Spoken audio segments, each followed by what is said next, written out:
Hello, ladies and gentlemen. Welcome back or welcome to the Isaiah Lafone Show. I'm just going to go here. We're not on our usual setup today because we have a guest on, Representative Wyatt Gable. So I'm just going to announce that we are live here. As people start to trickle in, give some people a chance to trickle in here as we begin. Okay. So waiting on. We go. Here we go. Let's wait and see.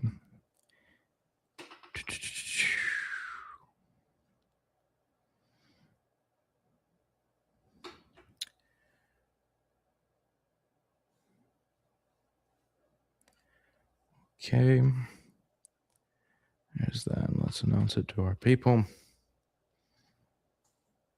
We are live.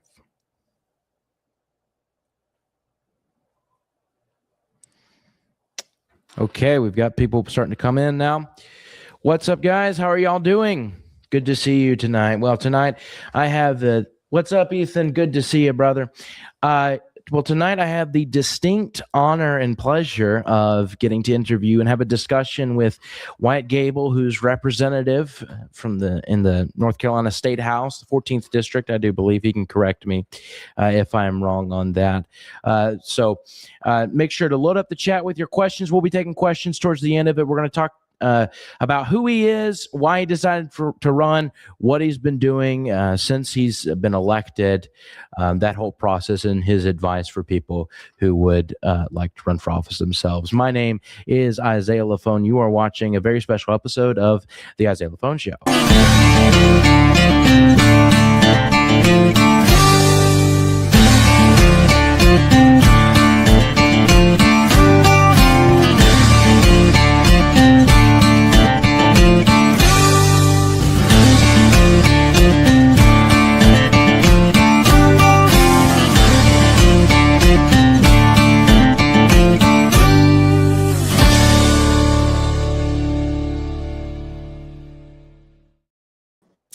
Mr. Gable, how are you this fine evening? I'm good. How are you? I'm doing fantastic, fantastic. So you are the representative. It's the 14th district. Is that correct? That is correct. Down on the coast. Absolutely. Awesome. Awesome. Well, I just want to go ahead and start the discussion, the interview. People are starting to trickle in. We got 7 people watching right now. Thank you guys so much. Make sure to like and subscribe. I just want to start the discussion because you and I are both native to the same state, North Carolina, the greatest state in the union. And I just wanted to start, talking about, your background, how you grew up, what was growing up like for you, what got you involved in politics, things of that nature. So if you'd like to take the reins on that. Yeah, just kind of my first experience I could always think of really is Hurricane Florence kind of came through. And if anyone is an Eastern North Carolina resident, they know how bad that was. And my high school got absolutely destroyed. So we were at a school for about 2 months, and then we had a whole hallway that we couldn't use for more than 2 years. And then COVID happened, and we were shut down, couldn't go to school, had to wear a mask if we were even allowed to go to school, and I just never did. I always thought it was a scam when you'd have your vice principal trying to tell you to put a mask on, and she didn't have one on, and kind of just went from there. And then I got to college, and it was a whole lot of the same, just continuing with that nature. Just I never got vaccinated for COVID, and if you didn't get vaccinated at our university system at the time, because of the governor's executive orders, you had to get tested every week, and then if you didn't get tested, they would turn your student ID off, so you couldn't eat at the dining hall. So they're pretty much trying to starve you into getting the vaccine, which never really sat well with me. So I emailed my state representative at the time, and he just didn't answer. So I kind of thought, well, I can do better than this. So joined a Turning Point chapter. I'd become the president of that, and then worked on Ted Budd's Senate campaign, and then I decided to run for office myself, and here we are now. Absolutely, absolutely. Well, you and I have a couple similarities, mainly that we're both former presidents of Turning Point chapters. And then I went and I've worked on with Brandon Herrera's campaign in Texas this cycle. But nevertheless, so you got into politics mainly after the whole COVID thing, like you just talked about. You went to East Carolina. Is that right? That's correct. I just graduated last year, and sorry, I had to change rooms. My phone was about to die for this one, All good, sir. I understand. Yes, I just graduated from ECU in May of last year. Awesome. So how'd you find out about Turning Point? Were you aware of them for a while? Did you find out about them when you just went to college? How'd you find out about all of them?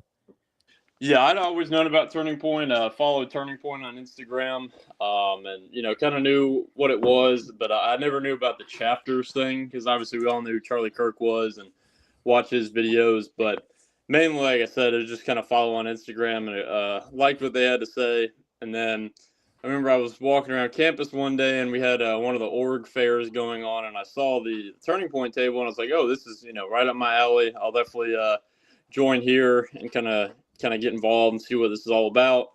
And I joined that, and then from there, I also kind of got involved with the college Republicans. So I was kind of doing both, but I really focused on Turning Point, and yeah, that's kind of how I knew about it from the beginning. But then started to really get involved, and then just kind of went from there. Just did that first year as being a member, and then I was the president my sophomore and junior year, and then obviously my senior year I was running for office. So I let someone else take the reins over on that one. Absolutely. So how'd you become the president of the Turning Point chapter? Talk about that. How'd that happen? Yeah, I kind of, timing just kind of worked out for me. If anyone knows anything about politics, I think timing is the most important thing. When I came in, everyone else that was in a leadership role was either like a senior or a grad student, so they're pretty much out the door. And we did have myself and a few of the other people that came in were all freshmen at the time, so we kind of took it over as a group. So we kind of had from top to bottom, president, vice president, treasurer. Everybody was going into their sophomore year, so we kind of all did it together. But like I said, timing just kind of worked out for me, so I was able to do that. But I always felt like I wanted to step up and do more, and that's allowed me the opportunity to do so. And I learned so much from Turning Point, and definitely played a big part in me being able to get elected. Absolutely. So you ran for office in the state house primary in your district in 2024. Tell me about that process, how you kind of decided that you did want to run for office. Yeah, like I said earlier a little bit, just kind of how I emailed my state representative and just never heard anything back. And it's kind of felt like no one was really caring about the same issues that I was, really pertaining to COVID, but just anything in general. And so I kind of talked it over with people. Obviously, for a couple of years, we thought about it, saying like, is this even possible? What would this even look like if we decided to do it? And I jumped in, made the decision in the summer of 2023, saying I was going to do it, and then really started it in November because unfortunately in North Carolina, we're part of Super Tuesday, which kind of makes it an awkward time for our primaries because you don't want to campaign during Christmas time because you don't want to bother people around the holidays. So you really feel like the only time you have is January and February, and that was kind of our process. So I would every Monday through Thursday from like 5 to 6, I'd make phone calls for my college apartment, and then every Friday I'd head home, and then I'd door knock all day Saturday and Sunday. And then if there were events during the week that I needed to go to, like candidate forums, I'd make the trip back home for that. So it was just over an hour drive. So from where I went to school to where the district was back home for me, so it wasn't too far. But that was kind of a couple months of my life just driving back and forth and knocking a lot of doors. Awesome. So you defeated the incumbent George Cleveland by 95 votes. Is that correct? That is correct. That's correct. So what do you think was the kind of the turning point, for lack of a better term, of that campaign? What kind of pushed you over? Because it's a very tight margin. So what do you think kind of pushed you over in front of this 10-term incumbent? Yeah.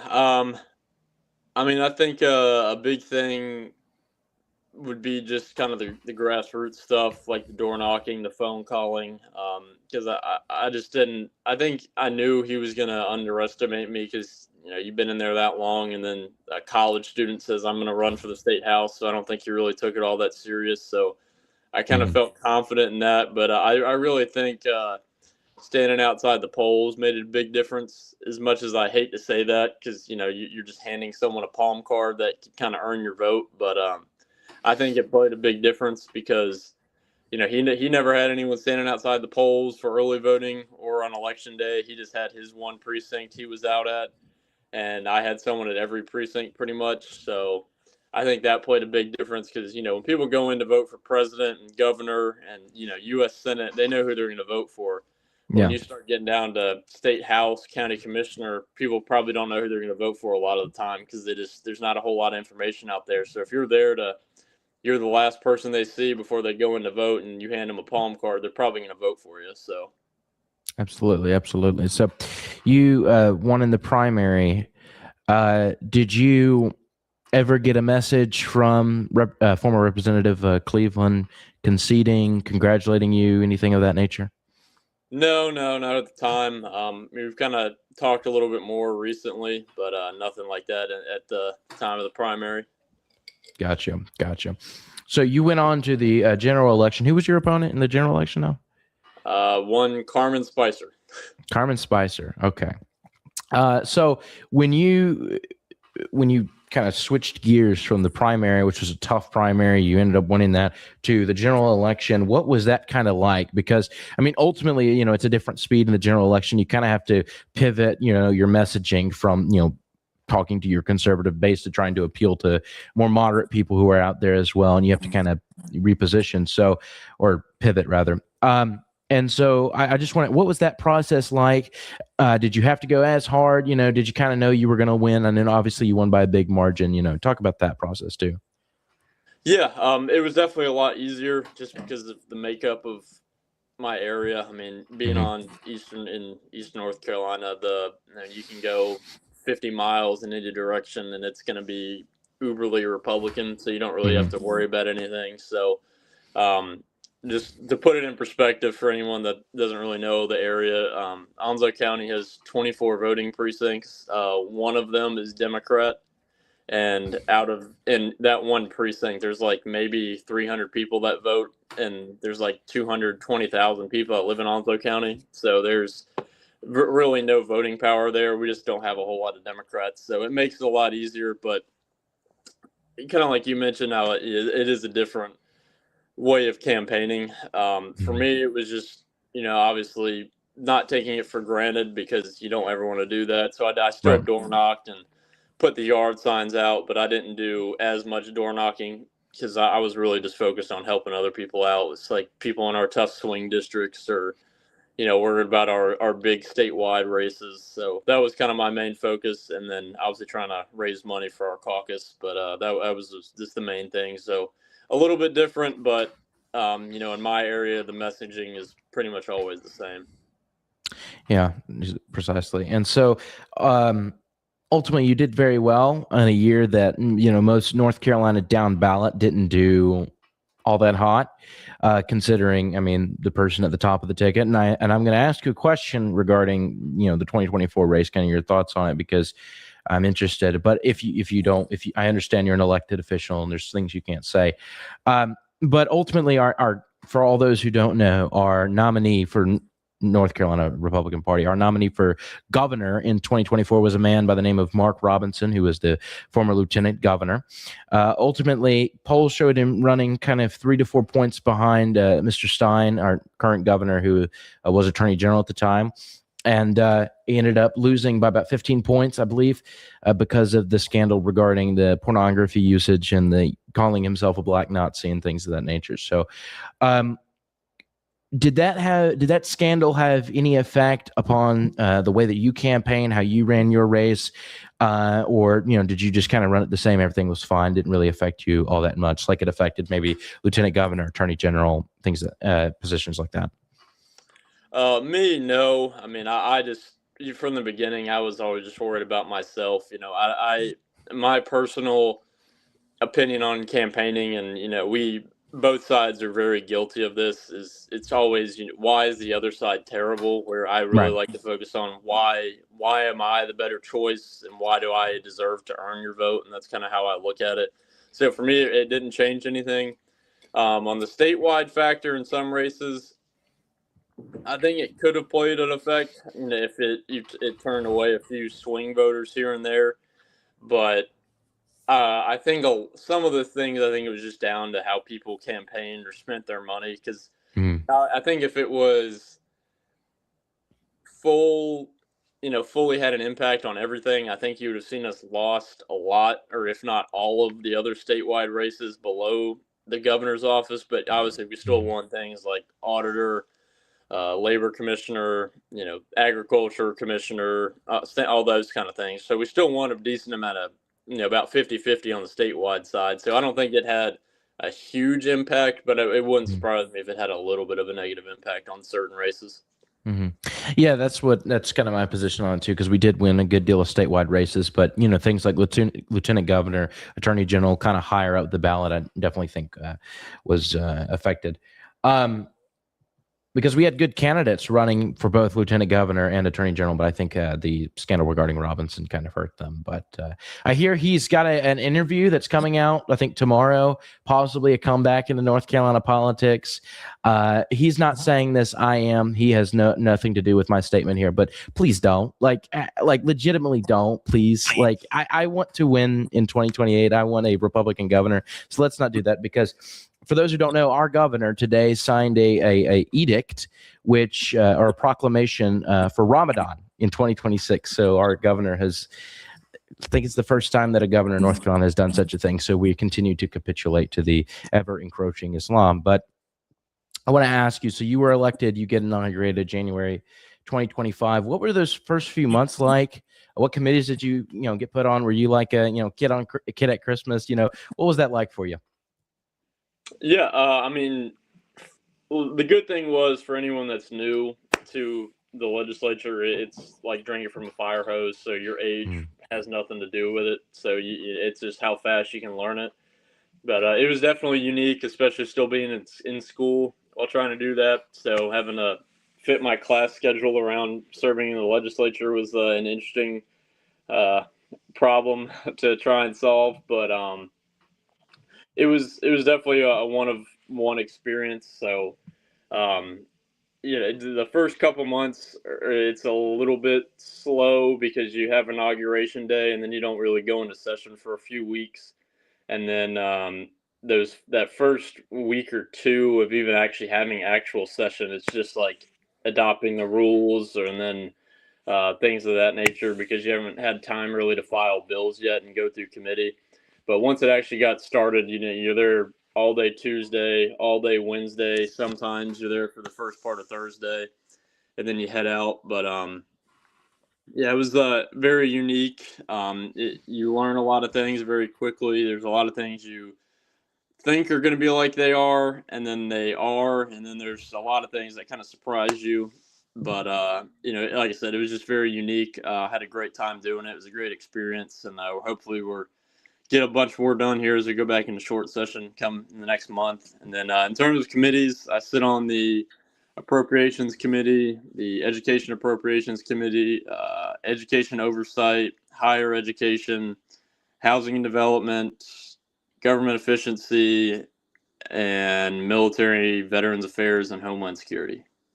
Gotcha. So, how did you balance all of that? Because I mean, it sounds very rigorous. How did you balance all of that with still being in school?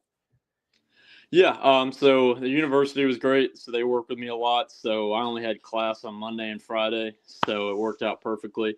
And then the rest were online. And then we can also do internships for class credit. And serving the General Assembly was my internship. So I got a couple hours that way because it was, handling the state budget. I think that kind of pertains well to financials when you're trying to Right. get a business degree. So that played into it well. But it was a little bit difficult because obviously, I had a great time at ECU, and I want to spend as much time as I could there, being my last semester at school. But that made it a little bit tough. But at the same time, it was, like I said, it was a once in a lifetime experience to be able to serve in the General Assembly, and to be able to do it while I was still in school was extra special. So I enjoyed it, but it was definitely a tough time, a tough balancing act. But like I said, everyone was willing to work with me, so that made it a little bit easier. Gotcha. So, what was the first bill that you either authored or sponsored, helped get passed? What was that first bill? Tell me about that. I think the first one I filed myself, I think, was trying to shorten early voting here in North Carolina because it's over 2 weeks and Gotcha. it costs the state so much money. And then the first one I think I got over the line that I was a primary sponsor on, I think, was the labor commissioner's omnibus bill that he requested for some changes at the labor department. I think that was the first one. Mm-hmm. Gotcha. So, what was that process like for you getting people to help sponsor the bill? I mean, a bill that you filed, trying to get that passed. Did it get passed? The election one about early voting did not. I had my defibrillator bill that got passed that just required public schools to have defibrillators in them. So obviously, if someone goes, has a heart issue and their heart stops at a public school, obviously that can be the difference in someone living or not. And that one passed the House and it's currently in the Senate, but I think that one's going to get put in the budget because we're going to partner it with some legislation that one of the senators had. Mm-hmm. So hopefully that will get in there. And then, like I said, ones that I sponsored that weren't my bill, but I was a sponsor on. I've had a couple of those, like the labor commissioner's omnibus bill has been signed into law. Mm-hmm. Gotcha. Why did if I may ask, I don't know what you're allowed to say and what you're not, but why do you think at least the election bill, what do you think killed the election bill? That one, I think, a lot of people will support it. I mean, they won't tell you, but there's a lot of Democrats that like to shorten early voting too. They'll never say it publicly.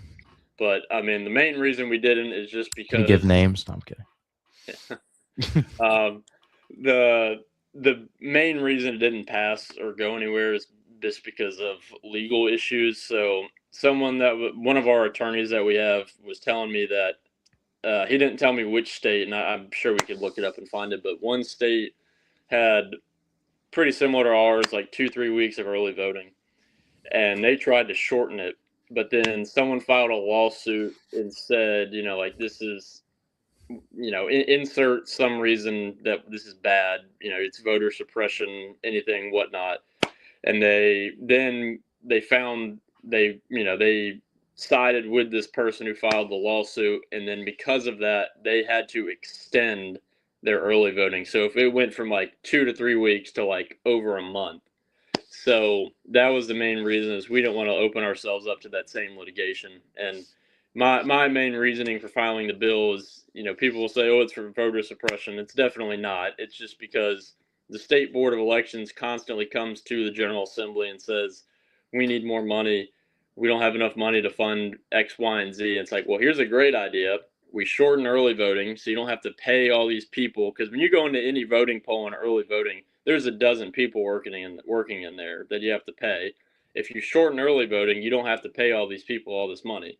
So that's just one of the reasons why we do it. And then on top of that, I think it honestly, in my opinion, I think it decreases voter turnout because it just decreases their urgency to go vote because they think, Right. oh, well, I've got all this time to go vote, and then they just end up not doing it. So that's just my opinion. Yeah, gotcha. So you're running for re-election, correct? Correct. I don't think you were opposed in the primary. I was not. Okay, so who are you running against on the Democratic aisle?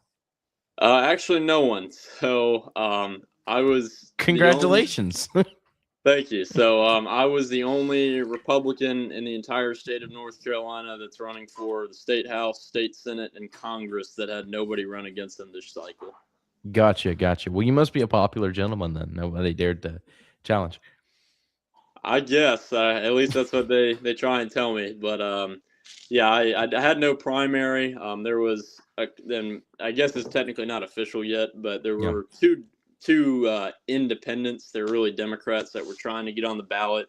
And in North Carolina, if you don't have a party, you have to have signatures to get on the ballot. Mm-hmm. So they had to turn about 1,800 signatures in by primary election day, but there's just no way they were going to get that number. And even if they did, the way our districts are in Onslow County is if they're not in the district, their signature doesn't count. And if they were not a registered voter, their signature doesn't count. So there's just no way they were able to do it. And we're actually, I think, going to confirm with the Board of Elections tomorrow, but I'm going to be unopposed. So. Awesome. Well, I don't want to, knock on wood. I don't want to be premature, but if all goes well, congratulations on re-election. But I want to ask, what are, some things that you're running on, wanting to get done in the next legislative session if you are reelected and inaugurated again in January 2027?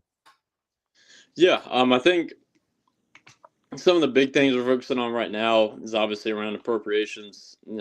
Still trying to work on a budget. Some of the main things is a lot of it revolves around like our healthcare in certain regards. So we have a program called HBOT, which is hyperbaric oxygen therapy for veterans. So that pretty much is just instead of loading someone up on opioids or different medications, they can go into this hyperbaric oxygen chamber, which is really great for your body. And we were trying to get one of those put in Jacksonville, which is right in the heart of my district. And then that's a great program. Then we also have a child advocacy center that we're trying to get money for. And then there's some other things where my predecessor got some money for the town of Swansboro for an emergency operations center. But the way the law is written for these dollars is that if they don't spend it, they have to revert back to the state. So we're trying to keep that money if they don't spend everything, just to say, let's keep this money in the town of Swansboro, because a town with a budget of only $7 million, $3 million makes a big difference. So if we can keep a lot of that money, so if we're not able to get that stuff done this session, we'll definitely try and get it done next session.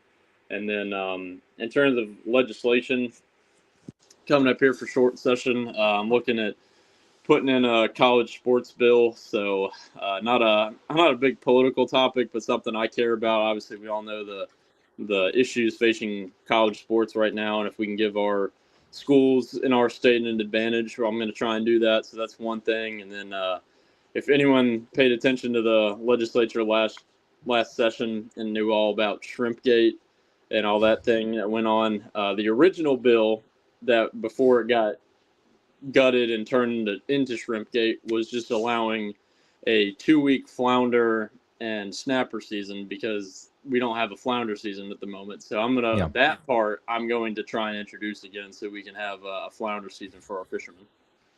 Gotcha.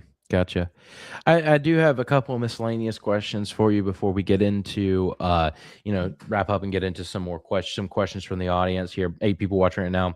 We've been up to 12 at one point. So thank you guys so much for watching. Make sure to like and subscribe. Yes, I can see the chat. Yes, I know you guys are asking questions. Load the chat up with the questions and to ask this gentleman and possibly myself, but this gentleman is our guest today.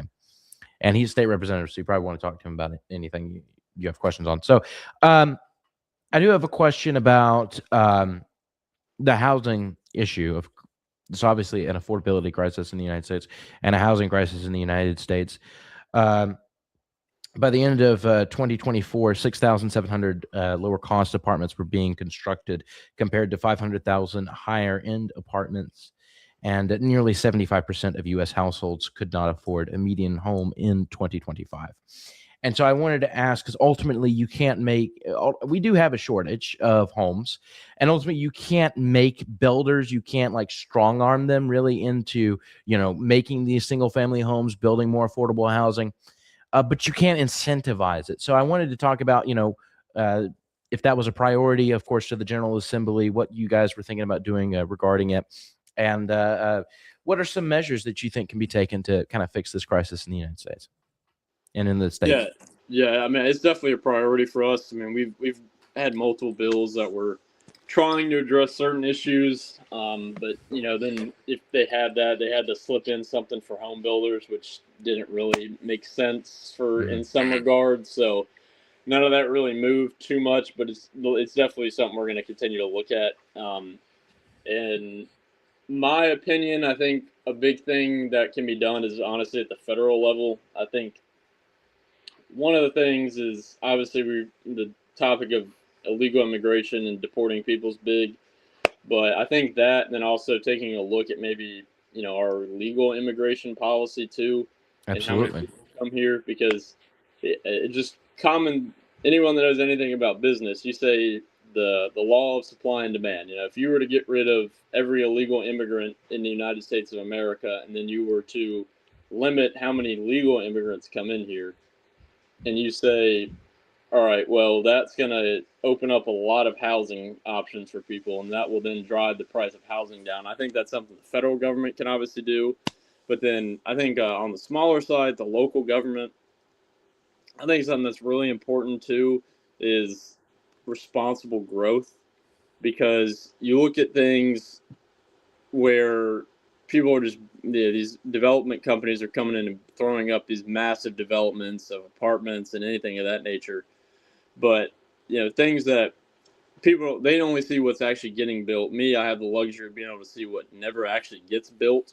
Mm-hmm. And I think an example is in one of my towns. I have Swansboro. This development company came in and they were trying to build this 300 apartment complex. Now, if anyone knows anything about Swansboro, it's a small beach town. It's not very big. It's really, honestly, it's overpopulated at the moment because so many people have moved there, and it really can't handle a huge amount of growth. But this development company would just, they just had to have this 300 apartment complex. And it's like that is not appropriate housing for Swansboro. Mm-hmm.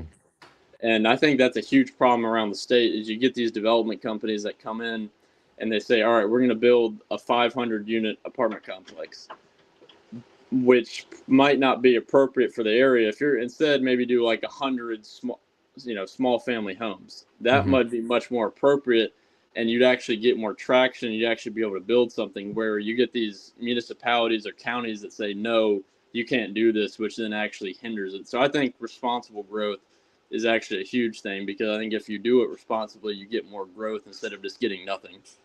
Absolutely. So I'm interested because you brought up the topic of limiting legal immigration. And I know this is a federal issue, not really a local issue, but I'm just interested to get your thought on it. Would you support a measure to repeal the Hart-Celler Act 1965?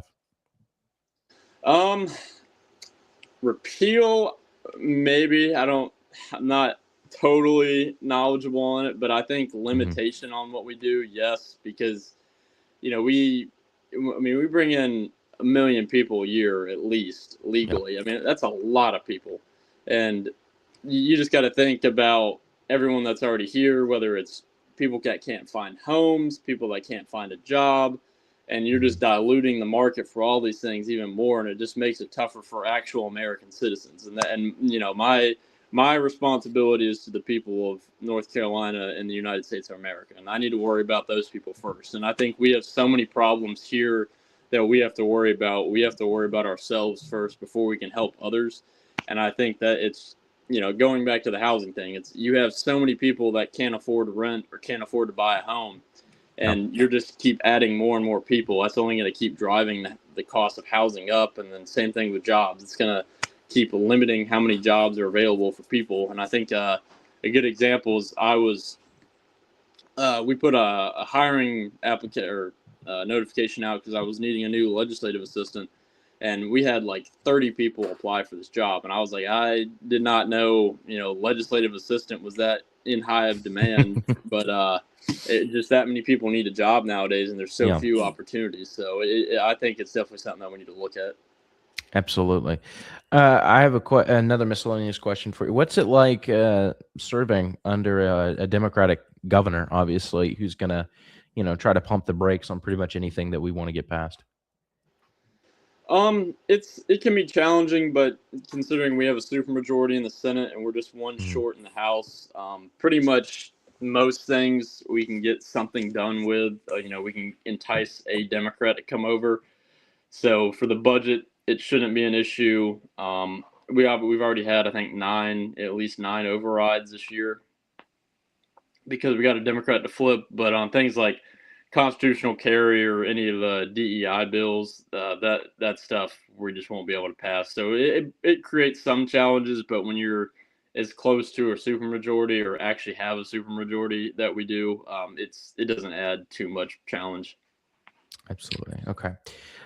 So are there any things that any bills that you've been able to work with the governor on to get passed that's bipartisan, good for the state of North Carolina? Oh yeah, I think most of the bills we pass are bipartisan. I mean, Yeah.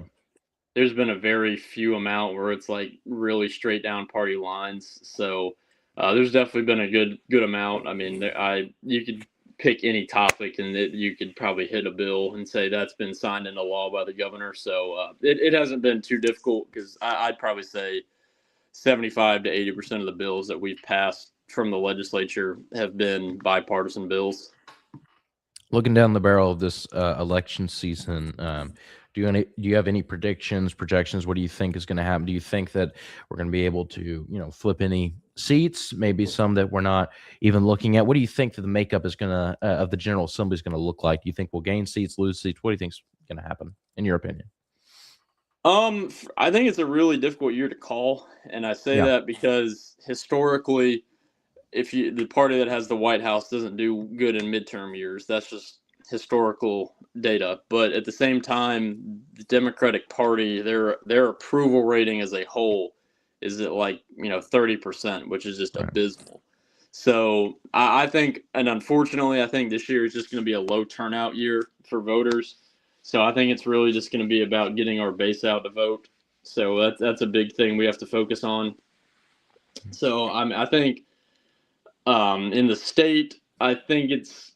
I mean, I wouldn't be surprised if we see it stay the same makeup as it is right now. Yeah. Maybe go one or two seats either direction, just because, like I said, it's going to be a really weird year. I think it's a lot of it's going to depend on the Senate race and how much we get people to come out and vote for Watley over Cooper. So I think that's going to be a big factor. I have a question because some Democrat state house members were primaried this cycle. We, of course, primaried quite a few as well in the state house and state senate. Notably, Phil Berger, perspective, might lose his seat. Looks like he probably is to Sam Page. But the Democrats have started kind of flipping people who we kind of saw as like flip votes on, overriding governor's vetoes, things of that nature. Do you see this as a continuing trajectory of the Democratic Party? You think this is going to keep going? And if so, what effect is this going to have on, you talked about bipartisanship. It seems like the Democratic Party in North Carolina is continuously primarying these people who, seem like they will reach across the aisle for people who are going to stick to the party line and are going to stand at like a stone wall against what we want to do. Yeah, I mean, this is nothing new. I mean, Roy Cooper used to do this all the time. He'd call the certain Democrat member in question in and say, this is who we're going to have primary you, and I'm going to support them. And it's kind of just been more of the same this year with that. I mean, you look at some of those Democrats, and this isn't like a Democrats that are like 50-50 on everything. This is like they vote Democrat 95% of the time, and because they happen to help us on like 2 or 3 veto overrides, they get primaried and get the entire state Democratic Party against them, the governor. So, I mean, I think they're just going to continue this trend of going even further left because, I mean, you have people that are voting on common sense legislation, and then they're saying, "No, sorry, we want to get rid of you." So, I mean, it's sad to see, but I think the more they do it, the more they're just going to keep, digging their own grave in terms of winning elections. So, I mean, if that's what they're going to do, then that's up to them. But it's unfortunate, but it'll make it interesting the rest of this session that they have 3 of their moderate member, and I say moderate, the people that were willing to work with us a few of the time members, and see how they act the rest of the session. So it'll be interesting. So we'll get into the Senate, race and kind of your thoughts with that, here in a minute. But just wait, right quick, Josh Stein, I can't really gauge what his like popularity is. It's clear that Roy Cooper was able to keep a kind of whole. He was fairly popular, I think, with most people in the state. Was just fairly popular, based on the things that I've seen.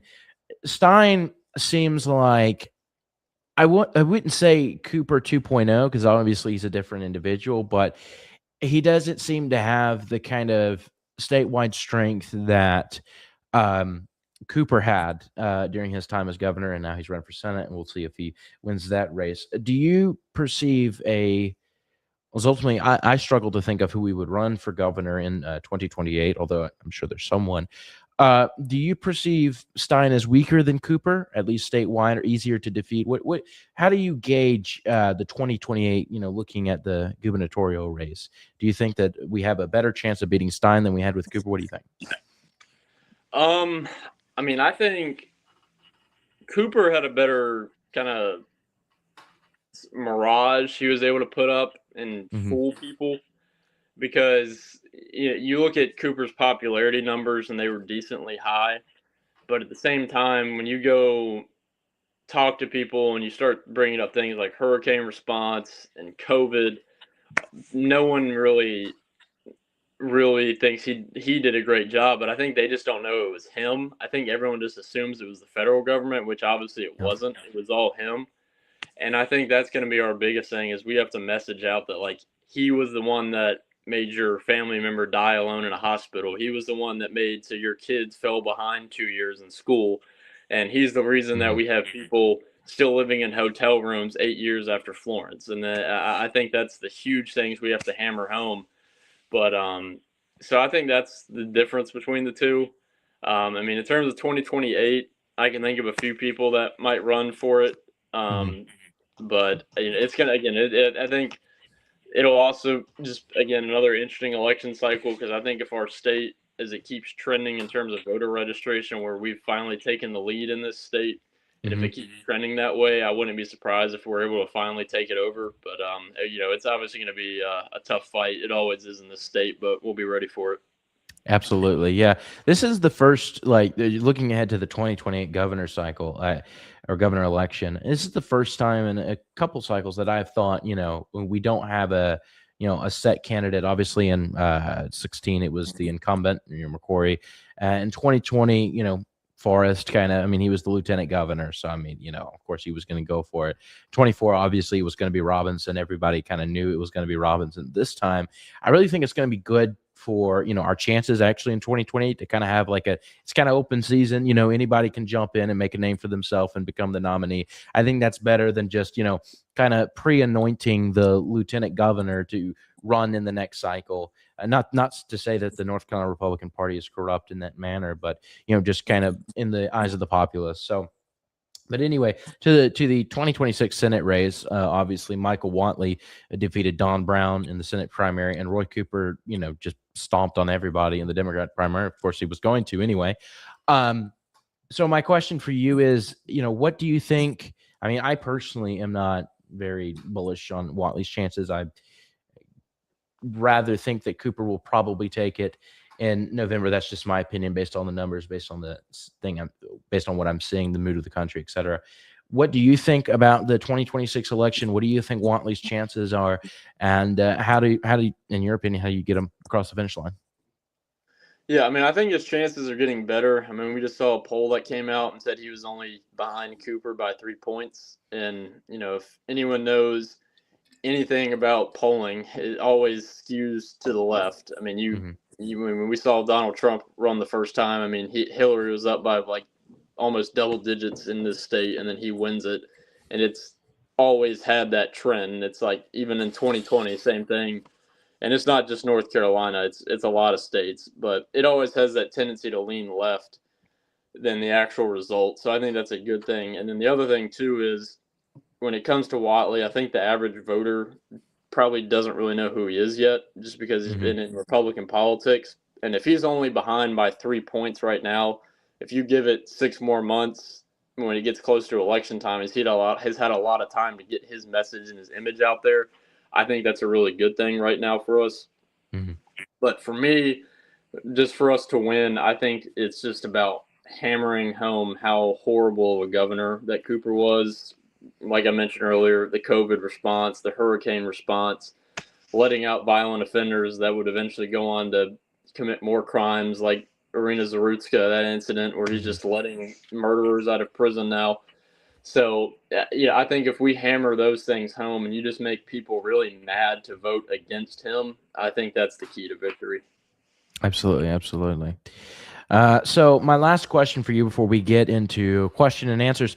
10 people watching right now. Thank you guys so much. Make sure to like and subscribe and load up the chat with your questions. I mean, we're going to be here for a little bit answering your questions. So load up the chat with those questions and that you have for Representative Gable or myself.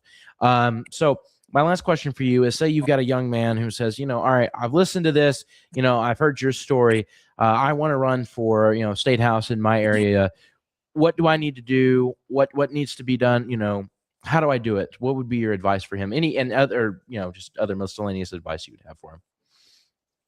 Yeah, I'd just say start off, get involved with your state part or your county party. I think it's a good place to start because you can gather a lot of resources and meet a lot of people that way. Or if you're at a college campus, join your Turning Point chapter or college Republicans.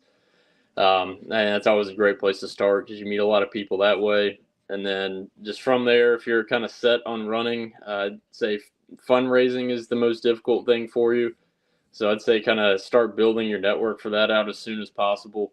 But then just knock a lot of doors, make phone calls, go to events because people a lot of the time just aren't willing to go do that themselves. So they might send out mailers and do all that stuff, which is important for sure. But getting out and door knocking, no one really does that. I mean, it's very rare. And if you get out and do that, that face-to-face impression really makes a big difference. So that's what I would recommend to everybody. Absolutely, absolutely. I have one last question before we get into question and answer time, guys. Go ahead and load up the chat with your questions. But one last question. My representative is Jeff McNeely. Have you gotten to interact with him any? How is he? Worked with him on any bills? What do you think of him? Oh yeah, Jeff is 2 doors down from me actually. So I got to know Jeff very well. Yeah, he's great. We worked on a bill together. It was a social media bill, just pretty much saying that social media companies can't use data on minors to track them and then Gotcha. in turn force like really negative things on them. So that was just the one thing that we've worked on together. But Jeff's been great this session, and he's always good to hang out with. Gotcha. All right, guys, I'm going to open it up for question and answers. So load up the chat with your questions. We'll start answering them now. So, all righty. Hey, Isaiah. Hey, Ethan. How you doing, brother? Good to see you. Let's see. Any questions here? Let's see. I am from North Carolina, actually, born and raised, Statesville. Okay. Let's see here. North Carolina is the best state. So true, but these are statements. I need questions. 12 people watching right now. Thank you guys so much. Let's get some questions in here. Yeah, that's what I'm trying to do right now. Okay. Let's see. What's your opinion on illegals? I guess illegal immigrants. Representative Gable, I'll let you take this one. You can answer this question. I mean, I don't think all illegal immigrants or the vast majority of them. I don't think they're bad people, but I mean, you just can't commit a crime to come here and you're cheating all the people that try and come here legally. I mean, think of the hard process and how long it takes for someone to apply for citizenship and then eventually get it, and you're just cheating the system and come here. That's just not fair to anybody. And then obviously we've seen how many people, and like I said, I don't think it's a vast majority, but obviously if you have one murderer or rapist or anything that comes across your borders, that's one too many, and we see how often it happens, and it's just a sad thing to see. And if we can prevent that, I think we need to. Absolutely. Are you going to come back to Texas? No. For those who don't know, I did live in Texas for 6 years from the time I was 12 up until the time I was about to turn 18. So I did live in Texas for a little while, but no, I'm back in North Carolina. I'm not going to move. Not even probably going to move from my original area either. Okay, let's see. Moving to New Jersey this week. That's awesome, man, but don't do that. Move to North Carolina, best state in the union. Okay. Greetings, everybody. Greetings, sir. How are you doing tonight? Good to see you. Okay. Okay, let's see here. No Operation Reconquista questions. No theology questions tonight. We're just doing politics here. for you, Representative Gable, Operation Reconquista is the plan to retake the mainline Protestant churches and make them conservative again. But none of those questions tonight. Just ask political questions, please. Are you Christian, Mr. Gable? Yes. Yeah. You are. Okay. What denomination are you? I mean, I just say Southern Baptist because that's the church I go to. Gotcha. I've never. I mean, I think of some like, I'm not a genius when it comes to this kind of stuff, so I just will say Southern Baptist because, like I said, that's the church I go to. Gotcha. Yeah. Well, hang around me long enough, I'll convince you to become Presbyterian. Okay. Let's see here. Question for Isaiah: when will you get into politics for real? Soon. Probably pretty soon. So we'll see. I'll keep y'all updated on that. Okay, come on, guys. We got to get some questions. Y'all aren't talkative tonight. I don't understand it. Are y'all nervous? Like, what is going on here? Y'all are always so talkative. North Carolina betrayed the Union. You're just mad because you don't have peak Southern culture. Like, you're just mad because your Northern culture is inferior to ours. Like, okay, listen, we have Cheerwine. Okay, we have Cheerwine. This is the most wonderful drink that God ever put in the minds of any man. Okay, so listen, you're just jealous, dude. What do you have to say to this, Representative Gable? North Carolina betrayed the Union. What do you have to say to this? The South is the greatest place on earth. So, so true. Do you have a high view of the Federalists? What do you mean? Like the Federalists is in the news organization, the Federalist Papers, Federalist Party? There's like 100 things you could mean by that. So just clarify, and I'll go ahead and answer that question. So here we go. No. We need more members because most of our members are old boomers or boomers who are liberal who are dying off. We actually need more younger conservative members. Okay. Thoughts on James K. Polk? This one's for you. There you go. Representative, I was at the state capitol in December, the old state capitol, and I got to see, the statue the president's North Carolina gave the nation. And James K. Polk was there. What do you think of James K. Polk? Well, it's funny someone asked that because we had a conversation about this because we went up to D.C. a few months ago as members of the legislature. The president invited us, so we were up there, and obviously we have two statues. So one is Billy Graham. Obviously, you can't get a much better pick than that. And then Polk is another one, and we were talking about we need to update this because these were sent by Democrats however long ago, and we were saying we have many people that would I think represent North Carolina, so I think we might update that one sometime soon. Actually, they mentioned that one. So, what do you think of Polk's presidency? Him as a president? I mean, I haven't done too much research on him as a president. I don't think so. I don't know if I can give a full answer, but I mean, I think it's tough when you look at presidents from that era of so long ago compared to now, because the things you judge a president on, I think, are so much different. And back then, if you have a president that one side wins and the other side doesn't, it's it's kind of shake hands and move on. Where it's like now, it seems like the end of the world if your side doesn't win. So I think how we judge them is a little bit different than what it is nowadays. Absolutely. Yeah. My view, Moravian, on James K. Polk is I think he was great. He's definitely one of the more underrated presidents. Young Hickory, he was Andrew Jackson's protege. He kind of tried to be Andrew Jackson 2.0. Obviously, Jackson was a better president. Jackson's one of my favorite presidents. But he was really good. He promised, I remember, so his story and how he became president, he was Speaker of the House of Representatives. And at the Democratic National Convention that year that he was, they were trying to put a candidate up for president. John Tyler had been the president before this. John Tyler is the first president to be kicked out of his party during his presidency.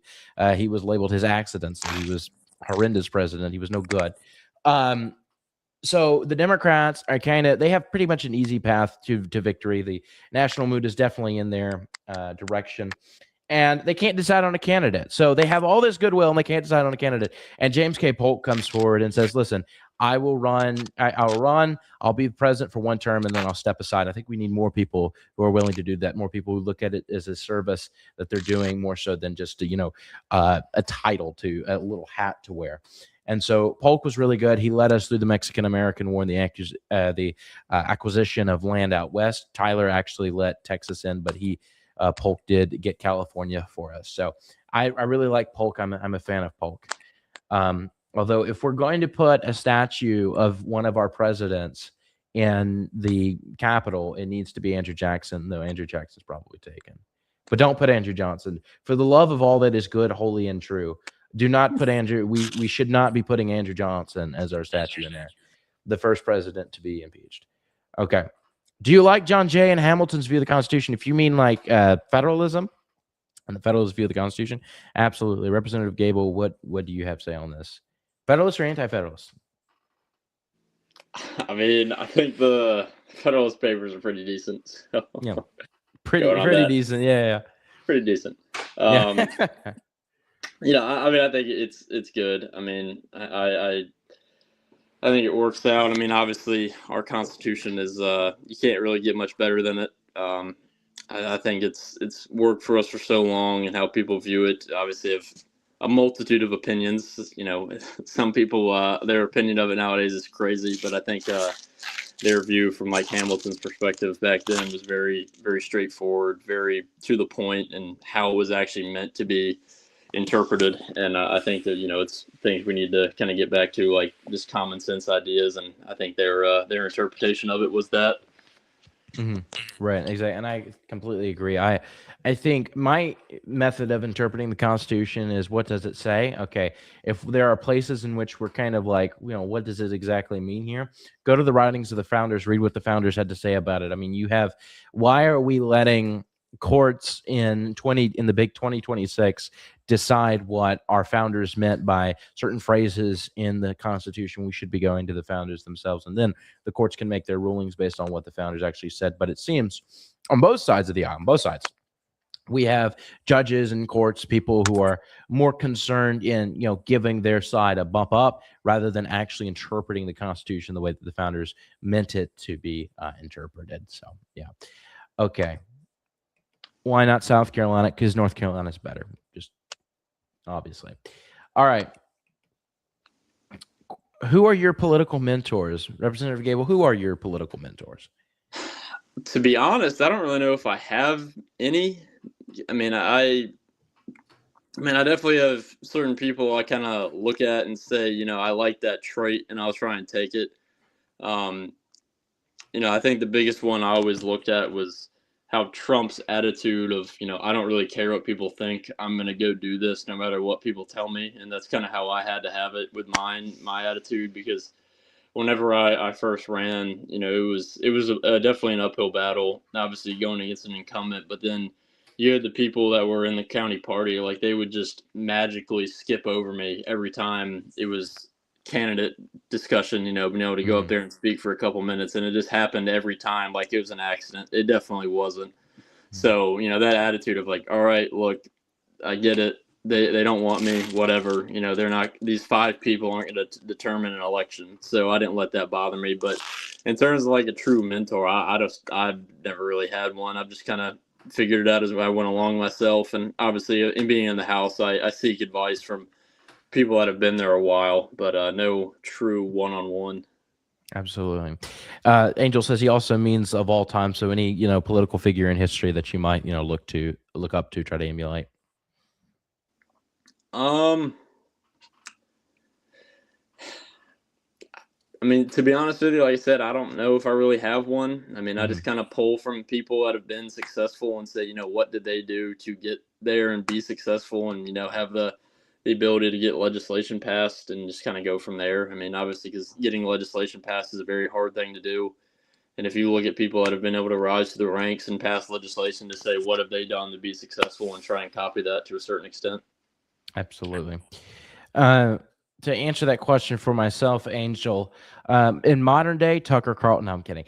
But as in like of all time, to figures that I really try to emulate, or I guess look up to in that regard, are Andrew Jackson and Theodore Roosevelt would probably be three: Andrew Jackson, Theodore Roosevelt, and George Washington. As a kid, I loved George Washington. As many of you know, I love George Washington. While my friends were like, pretending to be Spider-Man on the monkey bars, I had a George Washington costume, and I was leading the army across the Delaware River. So yeah, no, I it's definitely be Washington, Roosevelt, and Jackson for me. Okay. All right. Let's see here. Question for Isaiah. Okay. Are you worried about people worshiping you if you become president like they worship Reagan and Trump? Well, I actually don't know if I'll ever be president. I mean, I'm pretty radical, as in, like, I think that we should ban abortion completely. Oh, no, it's crazy. I know. Radical idea that we should just, like, not kill children. It's crazy. But if I did, people worshiping me, yeah, sure, I am concerned about that prospect, but ultimately I am a man, and no one should ever look to me as some paragon of virtue or some ultimate authority on anything. I am but a man. Ultimately, everyone should look to Jesus Christ, and that's what I want to do with my own, public life and my career. Is I just want to point people back to Jesus Christ. I want to build a nation that is honoring to the Lord, a nation that I would want to raise my children in, and ultimately, Christ is the most important thing in my life, and it's Christ above everything. So ultimately, I want this nation to look to Christ and not to a singular man. Okay, let's see here. For both of you, what are your opinions on Booker T. Washington? Representative Gable? I was not expecting these kind of questions tonight. So I should have done some research. Okay. It's okay. You're completely fine. Guys, if you have any like policy related let's keep it to the policy related questions after this one. Kind of some local issues, maybe some federal policy issues. Let's keep it to there out of respect for our guest. But do you have an opinion on Booker T. Washington? It's fine if you don't. It's fine. I mean, I don't know if I really have one. I mean, okay. He hasn't been brought up in my life probably since I was in high school. So. Gotcha. Now, yeah, let's keep it to policy-related questions out of respect for our guests, guys. But thank you guys so much for being respectful in the comments. My opinion on Booker T. Washington, he was cool. He's got a really great story. A bunch of like leftist organizations now really want to like shove his memoir like out of public schooling, out of they don't want to teach it to children. And many leftist many publishers that still publish his memoir have put a little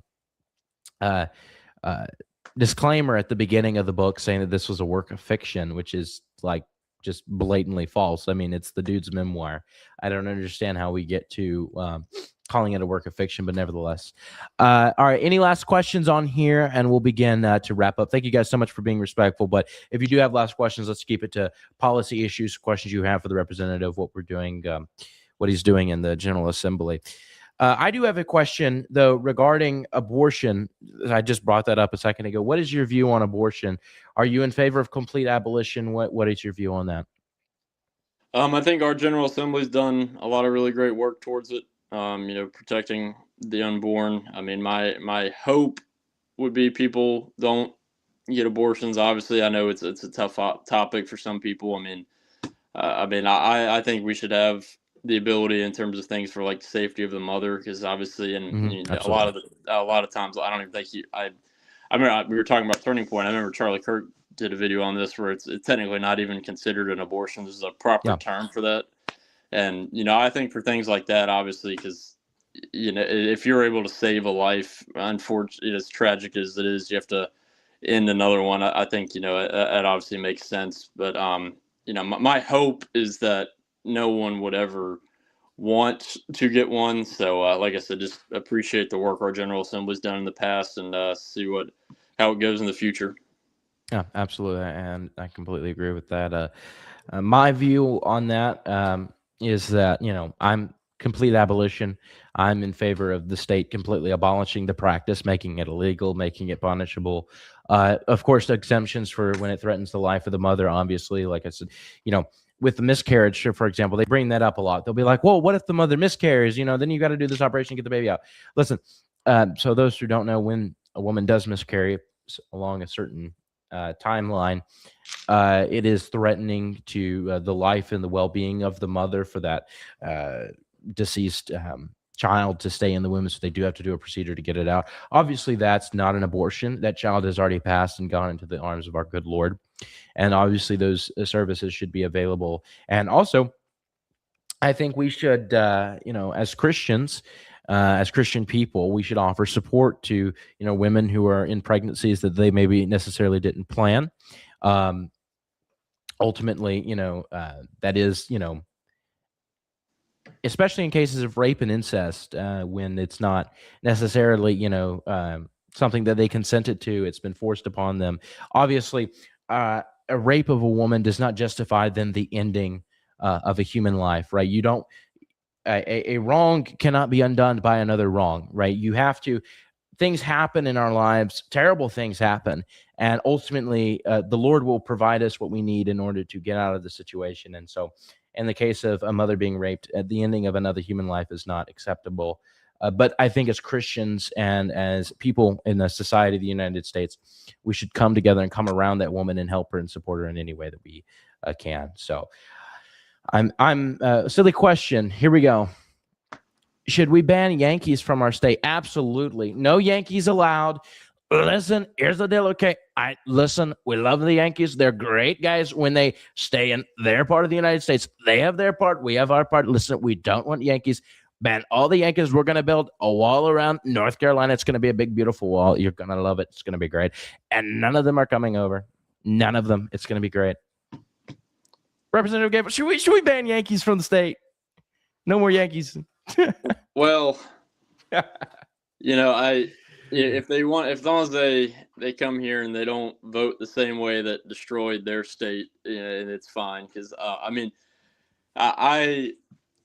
the biggest thing that it angers me is you have, and I've had this happen multiple times. You have someone who moves here from New York, New Jersey, Massachusetts, whatever.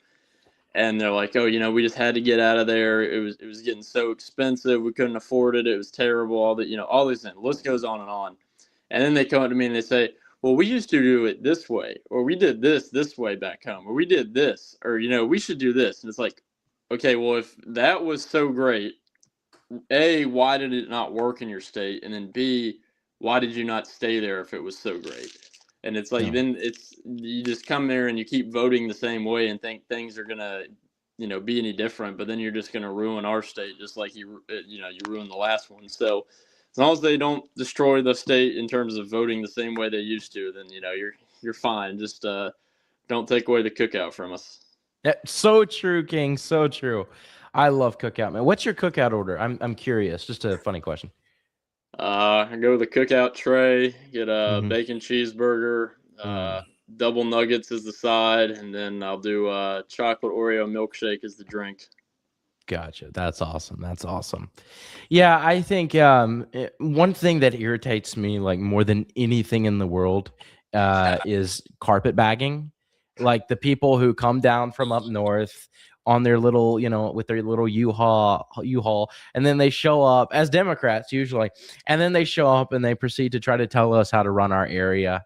I think had that in several areas where they just pop in, and it's like, well, even like Stein is not a native North Carolinian, and so I wouldn't say that like, oh, if you're not from North Carolina, you can't run, but it's just something that kind of irks me is like non-native North Carolinians just popping in and, spontaneously and being like, all right, now I'm running for office and let me tell you how to run the state. And usually they want to just, like you said, they want to vote for or advocate for, if they're running for office, the same destructive policies that destroyed their states, the states from which they came. So, yeah.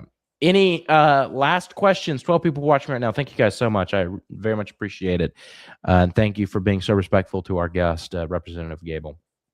So, any last questions here before we wrap up this show tonight? Any last questions? While they're thinking of questions, is there any last piece of advice? Obviously you gave your advice to people wanting to run for office, but is there any last piece of advice that you would, or how you would encourage a young man who says, yeah, I think I'm going to run. Maybe he's looking at, the way that the release of the Epstein files. Obviously, many of our government officials are themselves corrupt or, involved in things like, Epstein's Island and, a bunch of bad stuff going on there, a bunch of corruption going on in their government. They say, look, I see all this stuff happening. I want to run. What last piece of advice or a piece of encouragement would you give them before they begin that process? Yeah, just say don't let anyone tell you no. I mean, I had plenty of people like, you're too young to run, or how dare you run against someone who's been there that long, or Mm-hmm. whatnot, and all these things. I just say, it's your decision on what you want to do. Don't let anyone tell you otherwise. So just if you have something you want to go do and go accomplish, then go do it. Don't let anyone tell you no. Absolutely. Absolutely. All right, guys. Any last questions? Any comments, concerns, accusations of heresy? We haven't had one of those in a long time. I'm waiting for the day in which I'm accused of another heresy. That was a while ago, actually. I was accused of heresy by a guy who said, I'm Presbyterian and I think that Jesus was gay. So I don't think the problem's with me, man. I'm not gonna lie. I don't think the problem's with me. I think it's with you. And I think you need to, go before your elders if they're woke. I mean, that's another issue, but you need to go before your elders and tell them your view on Jesus, and then we'll see what they do with church discipline. All right, last question here. Thoughts on euthanasia, Representative Gable? Are we talking about in what regard exactly? What regard, Moravian? Let's specify the question for our guest. Specify the question here.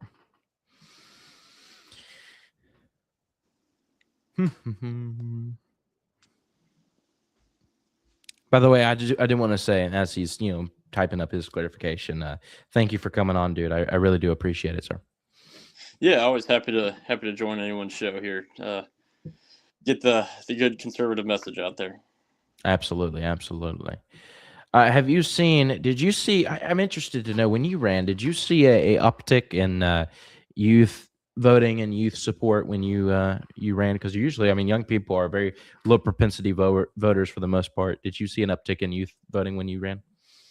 I don't really know if I saw an uptick in it. I mean, it's honestly kind of works out because I have multiple military installations in my district. I think the actual average age of my county is like 24.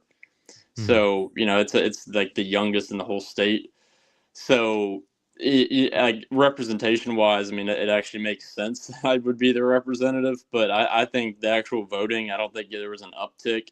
Now I know there was a couple instances of people seeing like a group of Marines that might show up just because their commanding officer told them, look, I don't care who you vote for, just go vote. And I'd have someone out there at the polls and be like, hey, this guy's 21, 22 years old, you guys should vote for him. He'd be like, oh great, sure. But I don't think it actually encouraged that many more people to get out and vote, just because unfortunately younger people don't really care about elections. Absolutely. So Moravian says, thoughts on euthanasia for the people that are suffering. So I guess, assisted suicide, things of that nature. What do you think? I would say I'm against it. I don't like, I understand where people come from in it, but I'd probably be against it. I don't think you should, end someone's life just because. So that'd be my thoughts on it. Yeah. My thoughts on it, Moravian, is this: absolutely not, under any circumstances. So, ultimately, if you are dealing with depression, severe depression, suicidal thoughts, things of that nature, we need to get you a counselor. We need to get you someone to come alongside you, help. We need to get you a pastor, someone with actual spiritual authority, with spiritual maturity, who can come alongside you and help you. And I understand. I have dealt with bouts of depression in my lifetime, quite a few times actually, and and I've considered suicide myself, when I was younger, and so. I understand, the suffering and the sense of despair and hopelessness and the feeling of, well, if I just end it all now, then, it all, it's a permanent fix to a temporary issue. And I understand how it feels like everything would be better, but ultimately you have to think of, what the people in your life are going to think. Your mother, your father. Think of your mother. If you don't have a mother, you don't have many close friends. Think of anybody who you're close to, your best friend. If you don't have family, you got friends. So your best friend who's going to sit there, the morning after you commit suicide and think, or you had a doctor, assist you with suicide. They're going to think, what could I have done, to help them? What could I have done? Is the problem me? Why wasn't I able to save them? I know that that's a terrible thing, and that's really not their fault, but that's what people do think. I know because I've experienced that myself. And so ultimately we need someone to come alongside you and help you and save your life, because ultimately no government, no man has the power to take to hold. He does not hold life and death in his hands. No governor, no president, no congressman, no representative, no senator holds the power of life and death in his hands. Ultimately, that belongs to God and God alone. God brought you into this world. I know my mother used to say, I brought you into this world, I can take you out of it. That's actually not true. God brought me into this world. God gave you life. He gave you the breath of life, and he is the only one who can take it away. It is not yours to take, and it is certainly not a doctor's to take. And so ultimately we need to get those people help to get them out of that depression spiral, but we do not have the power to take or grant life to anyone. So let's see. Here we go. Isaiah, I agree. All right, good to know. Thank you so much, sir. Well, guys, thank you so much for watching. I much appreciate it. 12 people are watching right now. Thank you, guys. Make sure to like and subscribe. Share this episode. Come Friday, we're going to have another episode. It's going to be another great show. We're going to be talking with a man who's running for state representative in his part of the United States in Iowa. We're going to talk with him about his campaign as well. But Mr. Wyatt Gable, thank you so much for coming on, sir. I much appreciate it. Yeah, absolutely. Thank you for having me. Absolutely. Thank you guys so much. God bless you all, and may the peace of Christ go with you.